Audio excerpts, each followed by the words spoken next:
Welcome. I'm Dr. Anthony Goodman, and this course is Understanding the Human Body, an Introduction to Anatomy and Physiology.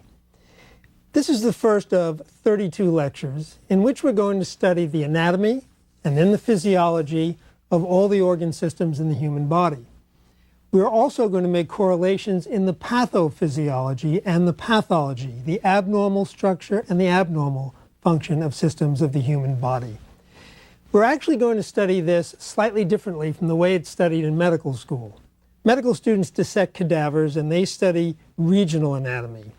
We're going to be looking at systems anatomy. The medical students need to know, for example, what organs and structures lie next to each other so that in the operating room they will know where they have to be very careful, where they can make some time, and what has to be protected. They can't really study systems in a human body when doing a dissection. We can do that here. We're going to look at each system one at a time, and then we're going to compare the physiology and the diseases that can happen to that physiology. Today we're going to look at the heart and the structures that are part of the physiology of the heart. The heart used to, for centuries, define death. If the heart was beating, you were alive, and if it was not, you were dead. That was the legal definition, and it was the physiologic definition. Today we define it by brain death rather than heart death because of the advent of organ transplantation. But still, without the heart, nothing else would be working.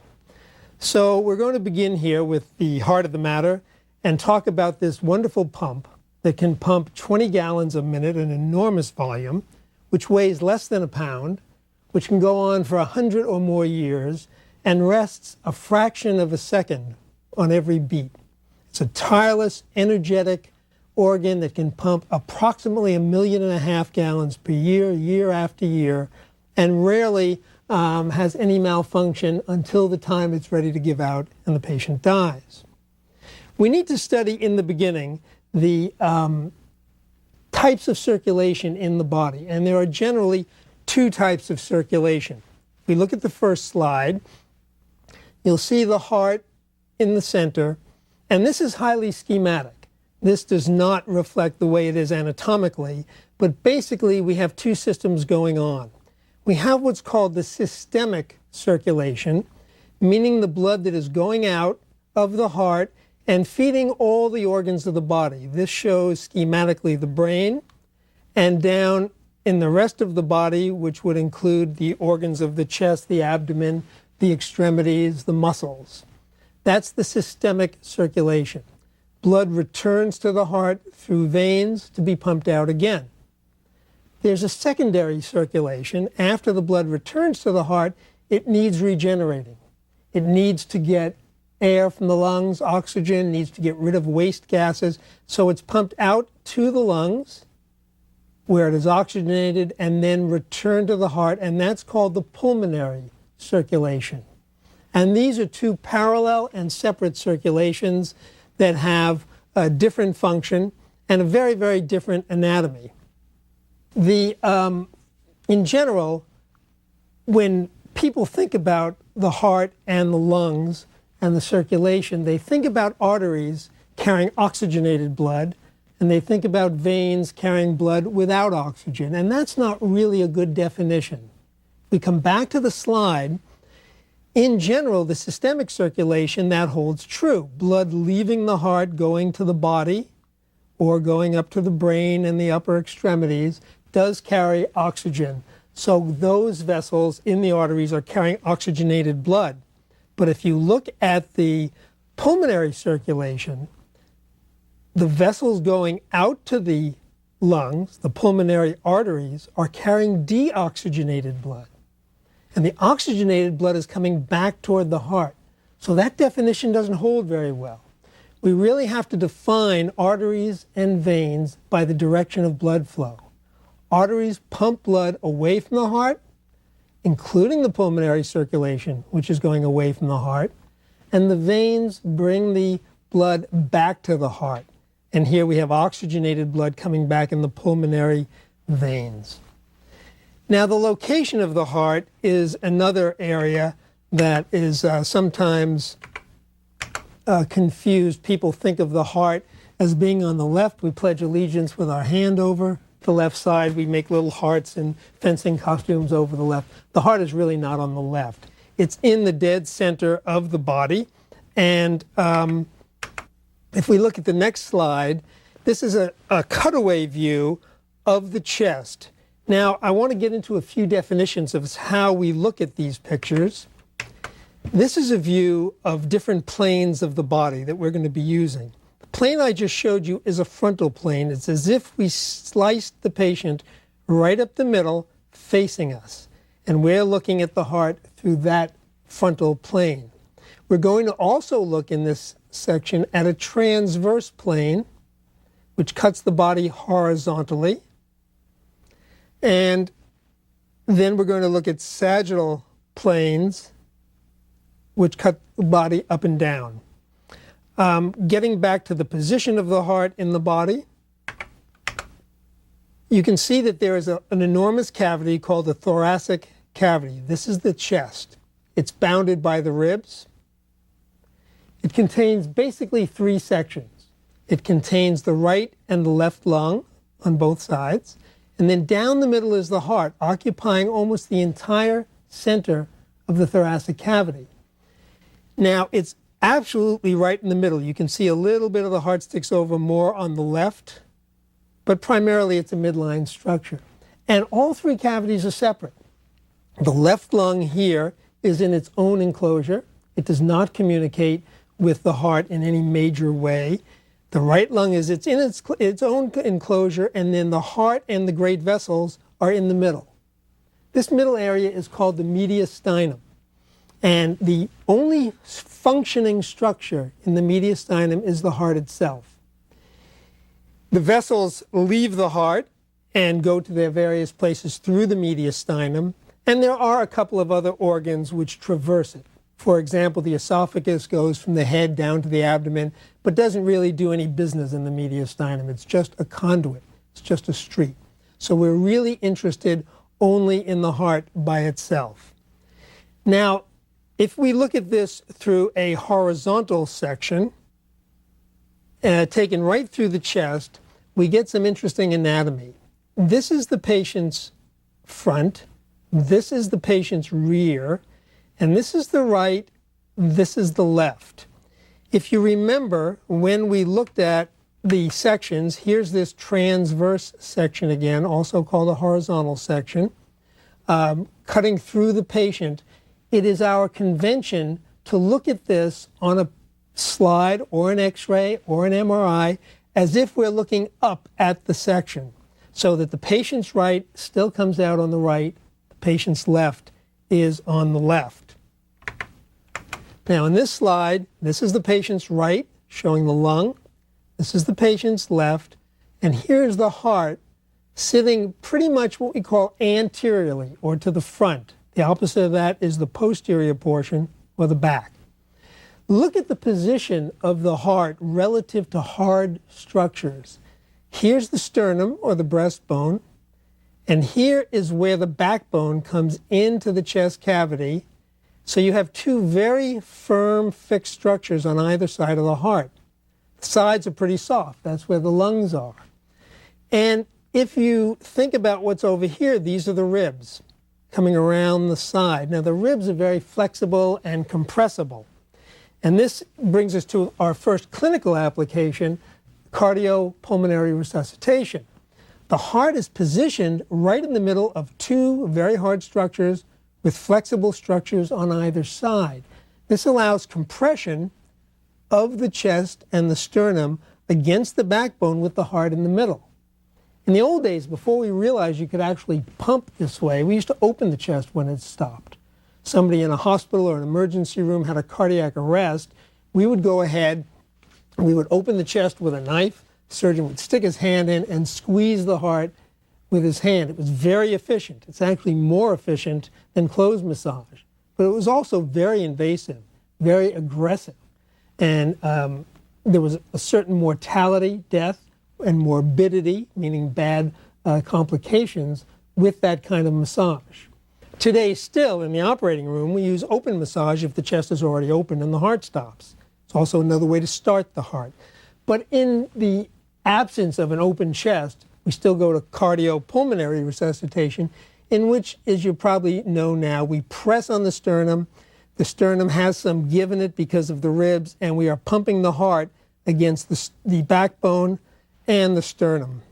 The blood output is about 80% of what you can get if you did it by hand, but it's still adequate for good circulation and to resuscitate a patient. The next topic is the pericardium, the coverings of the heart. And this is a subject which is good to dwell on at this point because it's going to be very much related to other coverings in the body, and a good understanding of the embryology is really very important. The heart isn't sitting there in the cavity by itself. It's not sitting in the chest free, but as you can see, the cut edge here in this plane has a little sac around it called the pericardium. Pericardium, meaning around the heart, is a tough, fibrous sac that holds the heart in place and gives it some protection. It also protects the heart from overexpansion in diseased states. This is a two-edged sword. And the way it forms is really rather interesting embryologically, and it's exactly the way the coverings of the lung form, the pleura, and it's also analogous to the way the coverings of the intestines form. So it's worth a minute to look at that right now before we go ahead. If you can imagine yourself sitting in a closet or a coffin or a small room, and you represent the heart. And if you were to take a balloon, which is going to be the coverings, and start blowing that balloon up, the balloon would expand away from you until it reached the walls of the enclosure you're in, let's say a closet. It would then, as you continue to blow, press against the walls and line the walls, floor, ceiling of that closet. That's what we call the parietal pericardium. It is the wall, parietal means wall, covering. If you continue to blow, what's going to happen? The balloon is going to start coming back at you and press around your face and body as it has no other place to go. It's eventually actually going to meet behind you. That very thin layer that's covering you is what we call the visceral pericardium, and it's tightly adherent to the heart itself. Now think about that space. There's now a space between you, covered in this thin layer of pericardium, the visceral pericardium, and the wall, the parietal pericardium, and that's exactly analogous to what we have in the heart. There is a space, it's actually only a potential space, and it's filled with fluid, a lubricating fluid that allows the heart to pump without rubbing or being irritated by the pericardium. If you look at the layers that they show here, you can see the visceral covering of the heart. This is a section through the heart and the pericardium. Here's the cavity that's only the potential space. And this is filled with a thin layer of lubricating fluid that's regenerated and renewed all the time. And then you have the layer of the parietal pericardium, the wall, the tough end of that. Now, this pericardial anatomy has some aspects to it that lead to pathology, things that we can get in trouble. While it has given protection to the heart, it also has the problem that there may be too much rigidity, too much protection. For example, you can get something called pericarditis. The suffix itis means inflammation. Appendicitis, for example, meningitis are all words you've heard. These just mean inflammation. Arthritis, inflammation of the joints. Pericarditis can be caused by viruses and other infections, and when the heart and pericardium become inflamed, they begin to rub and irritate. This causes chest pain. It can cause difficulty in pumping. It can cause the patient to have fever, infection, and other symptoms of severe illness. After the infection is over, the pericardium can scar down. This is called constrictive pericarditis and make it difficult for the heart to pump. The other side of this is what happens in our high-speed society. We have lots of things in our society that move at high speeds. One of them is the car, and we have steering wheels that are very close proximity to the chest. And in car accidents, before the advent of airbags, steering wheel injuries to the chest often caused injury to the sternum. And as you saw how close that was to the pericardium, tears or bleeding in the heart and pericardium. High-speed missiles that we get at the Friday and Saturday night knife and gun clubs, bullets, knives, clubs, also can injure the pericardium. And the result is that you can get blood in this little space right between the heart and its covering. If you look up here, that tiny little space is bounded by this fibrous, dense pericardium that doesn't really have any place to move. It doesn't have any give. Think now of the blood maybe leaking some blood or a blood vessel, a tear in the pericardium, leaking into that space. It will start filling with blood under pressure. The heart will squeeze, which makes it smaller, and then there's blood in the space, and the heart can't expand. So it can't refill itself. And this immediately and very quickly leads to what's called pericardial tamponade. A tampon is something that presses. Tamponade means that the blood in the pericardium is pressing against the heart. This is a very serious situation. It requires emergency treatment, or death will ensue depending on the severity in a very few minutes. The treatment for this is to open the pericardial sac. A surgeon will take a knife, open the chest, cut a hole in the sac, and let the blood out, and then if it's done in time, everything would be fine. In an emergency room or a place that doesn't have the ability to open the chest, you might stick a very large bore needle through the ribs, into the pericardium, and if the blood hasn't clotted, it could come out and relieve the pressure. So those are the structure and the function of the pericardial sac. And then we get to the layers of the heart, which is rather simple, not very complicated. The heart is basically a muscle. It consists of 3 layers that we define and look at as all being separate with separate functions. There is the epicardium, epi meaning outer, and as I've just pointed out, that's really the visceral pericardium. It's a shiny, thin layer that you can see through. It's that thin. It's quite tightly adherent to the heart muscle itself. And if you tried to strip it away in the dissecting room, you would actually tear pieces of heart muscle. It does not have any give. It's an integral part of the heart. On the other side, on the inner wall, is the endocardium, the inner heart lining. And this is also another very thin layer, only a few cells thick, that provides a very smooth surface for the flow of blood so that there won't be any drag. This layer is continuous with a layer that goes right out into all the vessels, which we'll talk about later, called the endothelium. And the endothelium merely is the endocardium, where it goes out into the vessels and becomes the covering of the vessels for the very same purpose. Now, the myocardium is kind of interesting. This is the thick, strong muscle between those 2 layers. It comprises almost all the bulk of the heart. And this is a very specialized kind of muscle. First of all, this muscle is one of 3 kinds of muscle we have in the body. Embryologically, we have smooth muscle, which we'll talk about a lot later, that is called smooth because of the way it looks under a microscope. It regulates sphincters. It causes the intestines to move when you digest food. Then there's 2 types of skeletal muscle. Skeletal muscle is called that because it is mostly in the parts of the body that move the skeleton. It's also called striated or striped muscle because under the microscope it has little stripes. And the myocardium is a form of skeletal muscle, but it's specialized. It has things that other skeletal muscle, for example, the muscles in my arms and legs, doesn't have. It has inherent rhythmicity. It will sit there and contract on its own without being told to at a specific rate. If you take the heart of an animal or human out and put it on the table with no nerves, no blood supply, but keep it moist and oxygenated, it will pump. And it will pump at an inherent rhythmicity that you can time. It also has another aspect to it.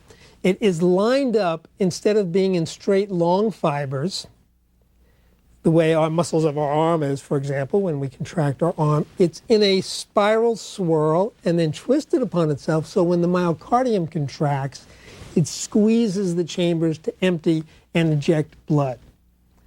Now, the myocardium is not just one set of heart muscles. It has separate components. And when we look at the chambers of the heart, what we're going to see is we have an upper and a lower heart, and the muscles are separate in their function. They're attached, and the upper heart and the lower heart have different muscles. These muscles are, as I said, involuntary. They're autonomic, means self-naming, so you don't have control over them. There are people who can control their heart rate, but they usually do this by controlling breathing, by relaxation techniques. They can usually slow their heart rate that way, but they can't usually speed it up without actually doing something, releasing chemicals by, for example, exercise. So the rhythmicity in the heart is part of its inherent nature, and we're going to look at how they vary in different parts of the heart and what this means to the heart itself. So in summary, basically, you have this very small organ. It's about the size of my fist, weighs about a pound. It pumps blood through about 50,000 miles of vessels and capillaries. The Earth at the equator is 24,000 miles. This means you could string out all your vessels and capillaries in your body around the equator of the Earth more than 2 times. And before you used up all your vessels. It's an astounding amount of power that has to be delivered here. When we look at the heart, we're going to talk about lots of different divisions that are artificial divisions that we've made to define the heart. We talk about the systemic and pulmonary circulation, which we've already talked about. We talk about the right and the left heart. If you look at the pulmonary circulation again, and the systemic circulation, we arbitrarily divide the heart into the right and the left side. It's not all that arbitrary because physiologically and anatomically they work somewhat independently. The right side of the heart is the venous side, all the blood returning from the body, from the systemic circulation. The lower body, the head, the arms, comes back into the right side of the heart, completely devoid of any oxygen and depleted in nutrients. The left side is the side that pumps out to the body, to the brain, and to the upper extremities, and it is delivering oxygenated, nutritious blood to the body. Now, when we talk about the lungs, we have to modify that, and I'll talk to you a little more about that when we talk about the pulmonary circulation. What happened was that we developed this heart out of an embryologic heart that is really one of the most evolved, efficient machines in all of the animal kingdom. There's a saying, there used to be a saying that people used a lot, that said ontogeny recapitulates phylogeny. That's doctors showing off. This really means that the development of the human body through all its stages in embryology goes through all the stages that the animals did in evolution. A lot of people say this isn't really true, but it's a very convenient way to look at it. If you study embryology, you'll see there's a certain point in which we have gills, the way fish do, and they go away in time. There are lots of other structures that have very, very primitive beginnings that evolve through all the stages of evolution and eventually end up in the modern body that we have today. So if you look at the next slide, what happens in the embryo, in the very early stages, we actually have 2 sets of straight tubes that are the precursors of the heart. These tubes eventually merge and join. And there are lower animals who have a heart that's as uncomplicated as this. Pumps in one direction, there's no mixing or separation, and it's a very much more primitive heart and one that's not as effective in meeting stressful situations.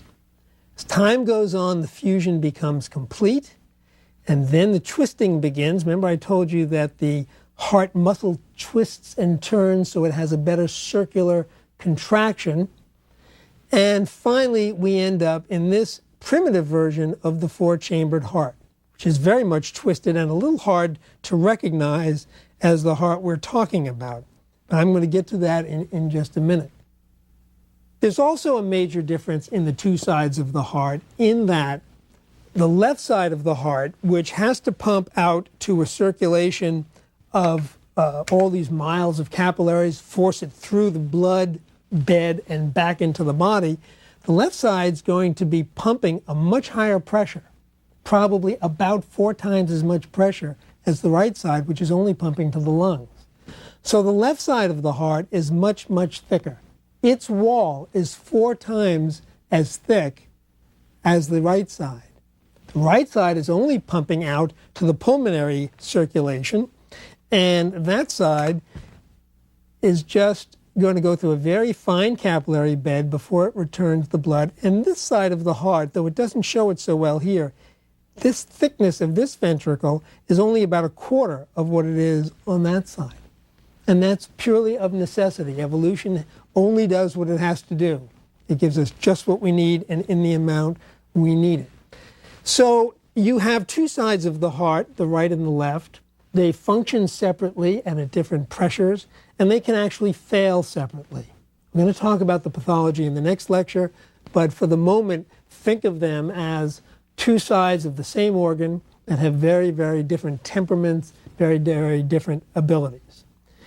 We then also have the heart divided, if you went right across here and think of the upper and lower chambers of the heart, they too have different functions.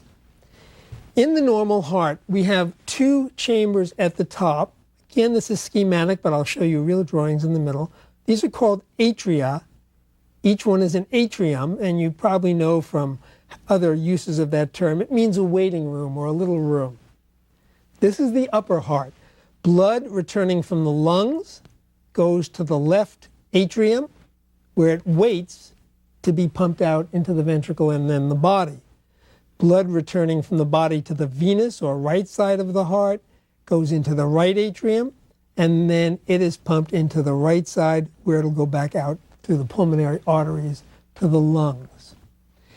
It is very efficient this way. The functions are separated, and so this 4-chambered heart is a very, very important part of our system in terms of being efficient. Again, the right side is low pressure, left side is high pressure, and they have different capacities. Then we move down into the ventricles. Here's the left ventricle and the right ventricle. Ventricle means a little belly because it's a bulging out of muscle. And these are the power part of the pump. Both ventricles pump out enormous volumes, and the right side pumps it out to the lungs, the left side pumps it out to the body. And when you think about it, since this system is connected everywhere, it's like 2 big closed loops. Here's the systemic circulation from the left side of the heart and the pulmonary circulation. These 2 sides of the heart have to be absolutely matched, perfectly to the minutest fraction of a drop per minute. Because if one side pumped more than the other, and once the other side didn't, no matter how small a difference there were, eventually the blood would all pile up on one side. Given enough beats, 60 or 70 beats per minute, hour after hour, day after day, eventually you're going to have a separation of the volume on one side or the other. And this happens in heart failure. And I'll talk a little bit more about that in the next lecture. So the atrial sides are separated by a wall, and the ventricular sides are separated by a wall as well. If we look now at something a little less schematic and more real, we get a picture of the heart here to review a bit. Here are the pulmonary veins coming back from both lungs. There's 2 big ones on each side, emptying right into the atrium through big, big openings. Here's a valve separating the wall, the 2 chambers, and then here's the ventricle pumping out through the aorta to the rest of the body. On the other side, you have 2 big veins, which we'll talk about in a couple of lectures from now, pumping into the atrium, into the ventricle, and out to the lungs. And that picture is a little more realistic. And if we want to go a little further without bringing you a real heart, this is what it looks like with a very good artist rendering of the actual heart itself. Here's your thin-walled right side ventricle. Here's your thicker-walled left side. Here's a septum in the middle. This is called the intraventricular septum, and it separates the two sides. Here's the outflow from the right side. Here's the outflow going behind it through the aorta on the left side. And then here is the blood coming back in to the right. And they're showing you a picture of the valves. This is the valve that separates the left atrium from the left ventricle. I'm going to discuss those in a second. Here's the valve in the aorta. Here's the valve on the right side, and the valve on the pulmonary artery going back out to the lungs. There are openings between the two sides of the heart, which we won't get to great detail. Remember, when the baby is developing in the uterus, there is no oxygen circulating in the sense of air in the lungs. The lungs are collapsed. The baby has no access to air, gets all its oxygen from the mother's placenta. So the circulation is quite different, and actually there are holes in between the two atria that blood can get across, so circulation is complete. That closes shortly after birth. And occasionally that doesn't close, surgeon has to go in and sew it shut. Those are typically cardiac anomalies, which used to be very, very serious. Today with open heart surgery are virtually all correctable. Now, coming to the valves of the heart, this is another beautiful system that has evolved over many, many years. And the valves separate our four chambers. If we begin with this side, here is the left atrium, and there's a valve here called the mitral valve or the bicuspid. It just means it has two leaves. If you think of the way these valves work, they're kind of like parachutes. If you had parachutes pressed next to each other that were open and billowed out, you could force water or blood down between the parachutes and they would get out of the way.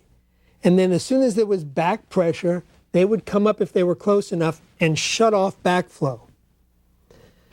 They would have strings too to prevent them from flipping all the way up. And if you look, these valves have those strings on both sides. The mitral valve on the left side and the tricuspid valve on the right side, because it has three leaves. It would be like three parachutes. And these strings are called cordae tendineae, or tendinous cords, and they prevent the valve from billowing back and allowing blood to leak back into the upper chambers during the contraction phase of the ventricle. They also have little muscles down here called papillary muscles, which can tighten these strings as necessary. Those are the two valves that separate the upper chambers from the lower chambers. So when blood is rushing into the ventricle, the valves are open, and then when the ventricles squeeze on both sides, these valves shut to prevent backflow into the atrium, and these valves open up. Here's the aortic semilunar valve, meaning it has two half-moon shapes. And then the pulmonary valve also has half-moon shapes, and this one has three little cusps that you can see on this picture. Now, those valves don't have any cordae tendineae. They're in a much more constricted, tight, fibrous ring, and they don't need those cordae. They're just a different structure, but they do balloon, open and close, allowing blood to flow out and not allowing any to come back. So what can go wrong here? What kind of diseases can we get on the valves? The valves are very delicate. They look like fine, fine silk. And if you look at this picture of the valves, this is a pretty good drawing of what it would look like if you took it out. There's a fairly hard ring in the wall of the heart. And here's the parachute billowed back. So we have to presume that the blood during ventricular contraction can't go back into the atrium, but will go out the other end. Here's the tight cordae tendineae and the papillary muscles, which are contracted to hold it tight. During the phase where blood is rushing into the ventricle, here the valve is open. This one is the bicuspid or mitral valve. And here are the chordae tendineae, which are relaxed, and these papillary muscles are relaxed as well. What can go wrong with these valves? Well, one of the most common things that went wrong when I first went into medicine were patients who had had rheumatic fever. People who had strep infections, usually strep throat, and didn't get treated in the pre-antibiotic days, had a disease called rheumatic fever, which damaged the valves. Primarily, it damaged the aortic and the mitral valve, but it could damage all four. And it could damage other single valves as well. But primarily, this was mitral valve damage, aortic valve damage. The damage could happen two ways. One, it could make the valves too tight so they didn't open well. That's called stenosis. Or it could injure them so that they were irregular and they couldn't close very well, and that was called insufficiency. So instead of this valve, for example, closing, it would be irregular along its edges, scarred and nodular, and blood would leak back. That caused inefficiency. Part of the blood we were trying to pump out to the body was now leaking back into the atrium. And the heart would have to pump harder with more force and maybe more speed in order to get the blood out. Same thing can happen on the other side or in any other combinations. In the old days, much of our surgery was related to removing those valves, taking out the damaged valve, and actually sewing in what looked like a little wire basket with a ball that clicked back and forth as the valve opened and shut. You could actually sit in the room, in a quiet room, and hear the patient's valve opening and closing with a little click. Some patients actually told us it kept them awake at night sometimes. Today we have better valves that do this a little more silently, and more important, we've gotten rid of a lot of the rheumatic fever because we've been able to get the patients treated from their strep infections so we don't get rheumatic fever, and we hardly see this anymore except in the very old. There are other diseases such as mitral valve prolapse, in which this valve, the mitral valve, flops back and is slightly insufficient. It happens a lot in young women. It's often very asymptomatic. The patients are able to do exercise. They don't know they have it unless the doctor hears a murmur, and they get along perfectly well. It's only very few of them that have a problem with this that needs to be treated. Next, we need to go and look at the supply of the blood vessel to the heart itself and see how the myocardium gets its own blood to feed the myocardium and the tremendous energy output that it requires. If you look at this slide, immediately after the blood exits the heart, the first vessels it encounters are these two vessels, the right and the left coronary arteries, come right off the aorta, and they come right back to the heart. If you look here, it comes down along the wall of the heart, giving off branches as it goes. Another one goes around the back called a circumflex on the back side of the heart. And here on the right side, it goes down between the atrium and the ventricle, giving vessels to the atrium and the ventricle. And if you notice in the back, they seem to connect. Now, this again is evolution at its best. One thing you don't want is to run out of blood supply for your heart. You absolutely have to have it. Also, vessels run into the septum and all the other areas of the heart. This brings us to the first use of the term anastomosis. And anastomosis is the joining of sets of blood vessels or other hollow structures, but in this case, blood vessels. And the heart is just filled with anastomoses.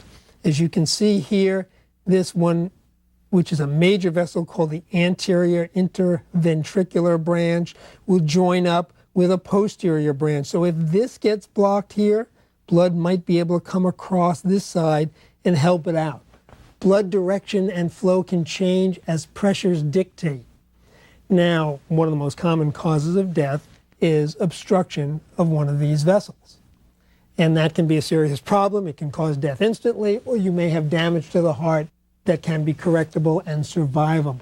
And in fact, we can do things to help that. When This occurs, it's what we call a heart attack. In medical terms, it's called a coronary or myocardial infarction. Infarction is the death of tissue without the death of the body. So a piece of muscle can die without the patient dying. Many people survive. There's so much excess blood supply that it actually takes more than 70% narrowing of one of the major vessels before the patient will feel any symptoms and before you have any problem to worry about. The good side of that is we have a lot of reserve. The bad side is you may be very, very sick without knowing it. You may be on the edge of having to have your arteries replaced or bypassed or some other way of bringing blood in. And I'm going to go into that a little bit more in the next lecture. The veins are somewhat more simple. They have a very similar pattern, and they drain themselves right back directly into the atrium. There are little holes in the right atrium bringing the venous blood back into the right side of the heart for drainage. But basically they parallel the arteries. We teach our medical students to learn all the names of the arteries, and then the veins just go along with them. Next thing we want to talk about, we've talked about the blood supply, the structure of the valves in the wall, is the conduction system of the heart. The heart is made of the muscle, as I said, which is inherently conductive. What happens in embryology is this muscle is different. It differentiates from other muscle in the body, and it further differentiates in that about 1% of this muscle becomes almost like nerves.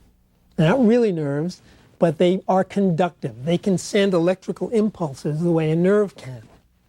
Now, you can hear me talk about this a lot, but the nerves of the body and the muscles of the body are an electrical phenomenon. And the way they work is chemically. There are ions, which are charged chemicals such as sodium, potassium, calcium. They all have electrical charges. And when those ions move across membranes, they can propagate an electrical charge. In the nerves, it causes stimulation of something, the brain, the muscle, and in the heart, it stimulates the heart itself. These conductive fibers are what allow us to get impulses through the heart so the myocardium can contract. Now, if you look at this next slide, remember I told you there was different inherent rhythmicity in the heart. If you just took the heart muscle down here in the ventricles, it would have a rather slow rate, probably 20, 30, 35 beats per minute. That's not good enough to keep the blood in the body going at a rate that will allow life. Fortunately, up here, the rate is even faster. And we have a pacemaker up here in the wall, high on the right atrium, called the sinoatrial node. It's a little piece of highly specialized tissue that has a rhythmicity that is fast enough for us to be able to survive. It sends its impulse back to the rest of the heart using the fibers inside the muscle. And the circulation at first is right through the wall of both atria. Now these fibers come together right here at the atrioventricular node, where, as you can see, if you look very carefully, things get very small. So these impulses get to the node and then go down through this very thin area and then to a big one again. This is like a traffic jam. It's a very purposeful traffic jam, again, that evolution has given us. The impulses will slow down, and I'll explain more of that in the physiology, but basically it is then distributed to all the sections of the ventricle and the musculature here to allow proper contraction. The ventricles are able to contract. First contraction goes through the atria to pump blood into the ventricles, and finally the ventricles to pump blood out of the heart and to the rest of the body. This is an extraordinarily sophisticated system. It has many, many things that are finely tuned to all situations, but it also has many, many things that can go wrong with it. And we're going to cover some of that in our next lecture on the physiology of the heart so that we can understand how to put the anatomy together with all the things that can go wrong.